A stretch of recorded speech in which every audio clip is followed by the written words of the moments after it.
கதை சொல்லும் கலை. கதை சொல்லும் கலைன்னா என்னது? நடைமுறையில் நடக்க முடியாத சம்பவங்களை தான் என்றைக்குமே கதையில் சொல்லணும். கதைன்னு வந்துச்சுனாலே அது நடைமுறையில் நடக்கவே முடியாத சம்பவங்களை தான் சொல்லணும். அப்படி ஒரு சம்பவங்களை நான் இன்றைக்கி கதையாக சொல்ல போகிறேன். அப்படின்னா என்னென்னா, இப்போ ஒரு டைனோசர் என்ன பண்ணுறாங்க, லேபில் உற்பத்தி பண்ணுறாங்க. அதோட இதை வச்சு ஏதோ டிஎன்ஏ வச்சு ஒரு லேபில் டைனோசரை உற்பத்தி பண்ணுறாங்க. உற்பத்தி பண்ணோன்னே அது ஒன்றா பல விதமாக பெருகி போச்சு. கிட்டத்தட்ட அதோட எண்ணிக்கை அதிகரிச்சுக்கிட்டே இருக்குது. நாளுக்கு நாள் எண்ணிக்கை அதிகரிச்சுக்கிட்டே இருக்குது. இந்த உலகத்தில் அது கோடிக்கணக்காக பெருகிடுச்சு.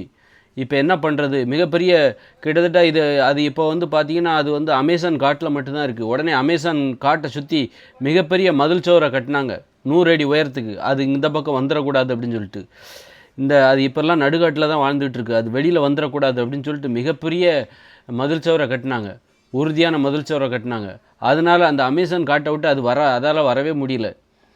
அதே நேரத்தில் என்றைக்காவது ஒரு நாள் அது பெருகிட்டே இருக்குது.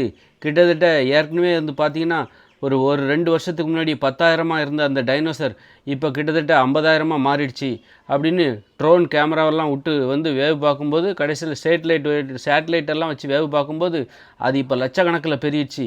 என்ன பண்ணுறதுன்னு சொல்லி உலக நாடுகள்லாம் ரொம்ப கவலைப்பட்டுட்டு இருந்தாங்க.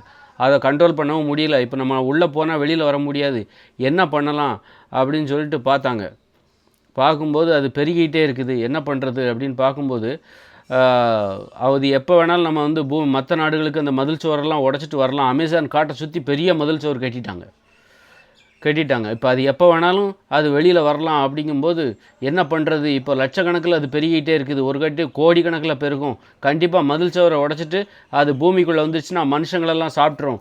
அப்போ என்ன பண்ணுறது அப்படின்னு போயிட்டு கடைசியில் பார்த்திங்கன்னா ஒரு ஐடியா சொன்னாங்க. வேற்று கிரகத்துக்கு அதை கொண்டு விட்டுறலாம். இப்போ புதுசாக பூமியை தாண்டி அந்த பக்கமாக ஒரு கிரகம் ஒன்று இருக்குது. சின்னதாக இருக்குது ஒரு கிரகம். பயங்கர காடாக இருக்குது. அங்கே பயங்கர காடு. அந்த காட்டில் இந்த டைனோசரை கொண்டு விட்டுறலாம் அப்படின்னோடனே அந்த ஐடியா நல்லா இருக்குது அப்படின்னு சொல்லி என்ன பண்ணாங்க, எல்லா டைனோசரையும் பெரிய பெரிய ஃப்ளைட் ஒரு ராக்கெட் ஒன்று ரெடி பண்ணி அதை ஒவ்வொன்றா ஏற்றி அனுப்பிச்சிட்டே இருந்தாங்க. ஏற்றி அனுப்பிச்சி அந்த கிரகத்தில் விட்டுட்டாங்க. கிட்டத்தட்ட இன்னும் வந்துக்கிட்டே இருக்கும். ஒரு வழியை திறந்து விட்டாங்க. இன்னும் எவ்வளோ இருக்கோ எல்லாம் அந்த வழியாக வந்துடும். அந்த வழியாக வச்சாங்க. இறைய தேடி அது ஓடி வந்துச்சு. மானை கெட்டி போட்டாங்க. மானை சாப்பிட்றதுக்காக ஒவ்வொரு டைனோசருமாக வெளியே வந்தது. வெளியே வந்தோடனே அதை பிடிச்சிட்டு அந்த டைனோசரை பிடிச்சி அந்த மேலே பேக்கப் பண்ணி ராக்கெட்டில் அனுப்பிச்சி விட்டுக்கிட்டே இருந்தாங்க. ஒவ்வொரு டைனோசரையாக பிடிச்சி மேலே அனுப்பிச்சிட்டே இருந்தாங்க. இன்னும் ஏதாவது இருக்கா? ஒன்று கூட இருக்கக்கூடாது, எல்லாத்தையும் மேலே அனுப்பிச்சிடணும் அப்படின்னு கடைசியில் பார்த்தா வேற்று கிரகத்துக்கு கொண்டு அனுப்பிச்சிட்டாங்க. வேற்று கிரகம் அந்த கிரகத்துக்கு பேரே டைனோசர் கிரகம்னு வச்சுட்டாங்க.